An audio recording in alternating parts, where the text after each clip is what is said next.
చూస్తున్న మీడియా మిత్రులకు నేను ఒక అంశాన్ని గుర్తు చేయదలుచుకున్నా.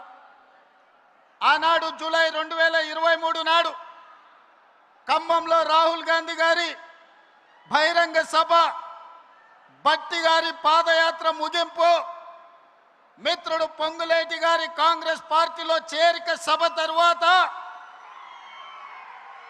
గాంధీ భవన్లో పాత్రికేయ మిత్రులు నన్ను కలిసిండ్రు. వాళ్ళతో చర్చాగోష్ఠి జరిగినప్పుడు కాంగ్రెస్ పార్టీకి ఉప ఎన్నికల్లో డిపాజిట్లు రావడం లేదు, భారతీయ జనతా పార్టీ వేగంగా వస్తుంది, బీఆర్ఎస్ కేసీఆర్ మాయ మాటలు మూటలతో ఎన్నికలకు వస్తున్నాడు, ఆ మాయ మాటలకు బీఆర్ఎస్ ఎన్నికల్లో పెట్టే మూటలను మీరు ఎట్లా తట్టుకొని ఎన్నికల్లో మీరు గెలుస్తారని నన్ను అడిగారు.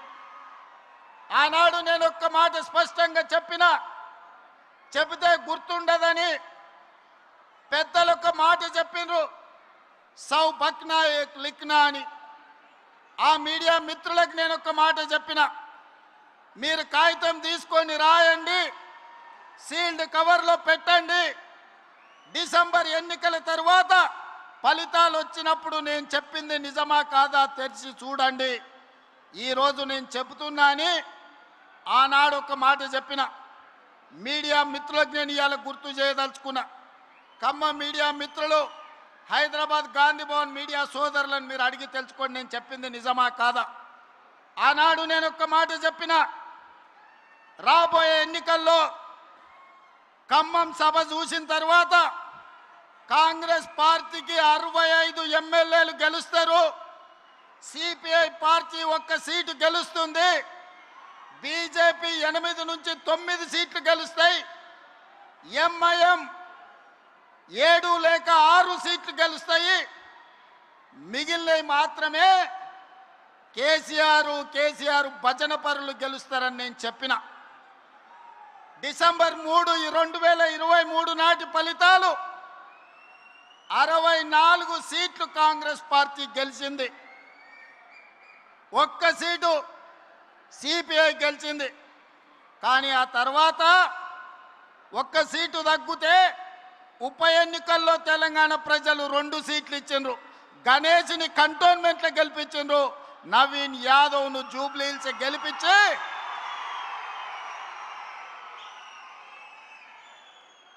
64 సీట్లను 66 సీట్లు చేసిరు. ఆనాడు నేను చెప్పిన జోస్యం, ఆ తర్వాత పార్లమెంట్ ఎన్నికలు వచ్చినప్పుడు సూటిగా చేవెళ్ళ గడ్డ మీద నుంచి సవాలు విసిరిన, కేసీఆర్ రాసి పెట్టుకో, పార్లమెంట్ ఎన్నికల్లో నీకు గుండు సున్నా, నీకు పంగనామాలు పెట్టిస్తే తెలంగాణ ప్రజలతోనని. పార్లమెంట్ ఎన్నికల్లో చెప్పింది చేసినాం, బీఆర్ఎస్ కు గుండు సున్నా ఇప్పించినాం తెలంగాణ ప్రజలతోటి. సర్పంచ్ ఎన్నికల్లో 2/3 మెజారిటీ గెలుస్తామని చెప్పినాం. మున్సిపల్ ఎన్నికల్లో 85-90% గెలుస్తామని చెప్పినాం. ఆనాటి 2023 ప్రభుత్వ ఏర్పాటు నుంచి మొదలు పెడితే పార్లమెంట్ ఎన్నికలు కావచ్చు, పంచాయతీ ఎన్నికలు కావచ్చు, మున్సిపల్ ఎన్నికలు కావచ్చు, తెలంగాణ ప్రజలు కోరుకున్నదే, తెలంగాణ ప్రజల గుండె చప్పుడు ఇన్న ఈ ప్రజా ప్రభుత్వం చెప్పింది చెప్పినట్టుగా ప్రజా తీర్పుని ఇప్పించడం ద్వారా పాపాల బైరోడుని ఫామ్ హౌస్లో బంధించినాం. ఇక ఈ పశుపతికి విముక్తి లేదు, పాపాల బైరోడు ఫామ్ హౌస్లోనే బందీ అవుతాడని చెప్పిన మా నాడు. ఇవాళ మీడియా మిత్రులారా రాసుకోండి, ఖమ్మం జిల్లా చింతగాని మండలం వేదికగా లక్షలాది మంది ఖమ్మం బిడ్డల సాక్షిగా భవిష్యత్తు చరిత్రను, జరగబోయే కురుక్షేత్రాన్ని ఈ వేదిక నుంచే నేను చెప్పదలుచుకున్నా. కౌరవ వంశాన్ని సర్వం తెలంగాణ గడ్డ మీద నుంచి తొలగించే వరకు కౌరవ వంశం అంటే కల్వకుంట్ల కుటుంబం. ఈ కల్వకుంట్ల కుటుంబాన్ని తెలంగాణ గడ్డ మీద రాజకీయ ముఖ చిత్రం నుంచి పాతాళానికి తొక్కే వరకు కాంగ్రెస్ పార్టీ కార్యకర్తలు విశ్రమించరు, ఒక్క క్షణము రెస్ట్ తీసుకోరు అని నేను మాట ఇస్తున్నా. మీడియా మిత్రులారా, ఈనాడు కేంద్రంలో జరుగుతున్న రాజకీయ పరిణామాలు మనం చూస్తున్నాం.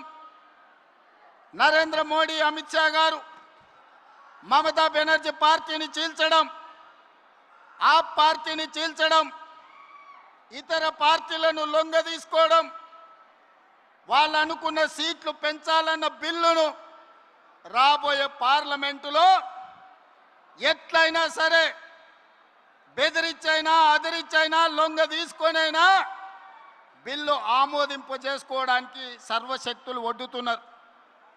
ఈ పాపంలో వాళ్ళు విజయం సాధించడానికి అవకాశం ఉంది.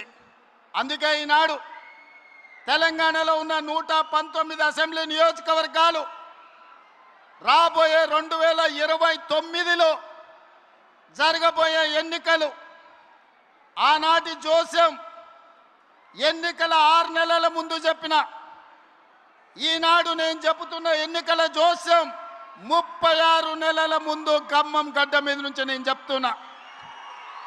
రాబోయే ఎన్నికలు 2029 డిసెంబర్లో జరగవు, 2028 డిసెంబర్లో జరగవు, 2029 మే జూన్ మాసంలో మన శాసనసభ ఎన్నికలు జరుగుతాయి. తెలంగాణ రాష్ట్రంలో ఉన్న 17 పార్లమెంట్లు సీట్లు 26 పార్లమెంట్లుగా మారుతాయి. 119 ఉన్న శాసనసభ నియోజకవర్గాలు 182కు పెరుగుతాయి. ఈరోజు చెప్తున్నా, 182 శాసనసభ నియోజకవర్గాలలో 117 సీట్ల పైన గెలిచి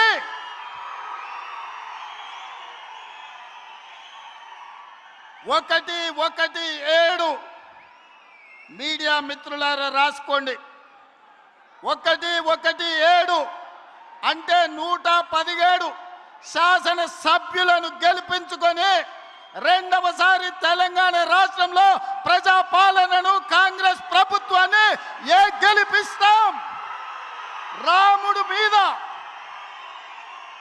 భద్రాచలం రాముడు మీద ఆనా.